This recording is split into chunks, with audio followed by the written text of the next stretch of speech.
కర్ణుడు మరణించడానికి ముందు నేల మీద పడిపోతాడు.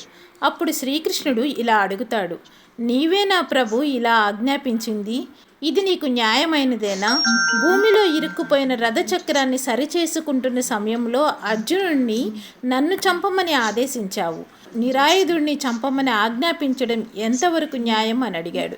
దానికి శ్రీకృష్ణుడు నవ్వి కర్ణునితో, అర్జునుడి కొడుకు అభిమన్యుడు కూడా పద్మవ్యూహంలో నిరాయుధుడే కదా, అయినా అందరూ కలిసి నిర్దాక్షిణ్యంగా అతన్ని చంపినప్పుడు అందులో నువ్వు కూడా ఉన్నావు కదా, అప్పుడు నీ న్యాయం ఎక్కడ ఉంది?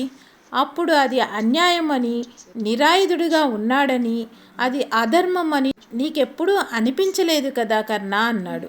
అది న్యాయమైతే ఇది కూడా న్యాయమే. ఆలోచనతో పనిచేయాలి. ఎవరి బలహీనతను మనం బలంగా మార్చుకోకూడదు. అదే కర్మ భవిష్యత్తు కోసం వేచి చూస్తూ ఉంటుంది. ఏ విత్తనం నాటుతామో ఆ మొక్కే కదా మొలుస్తుంది. గోడ కొట్టిన బంతిలాగా ఎంత చదువుకున్నా, ఎంత సంపాదించినా అర్థం చేసుకోవాల్సిన విషయం మాత్రం ఇది ఒక్కటే.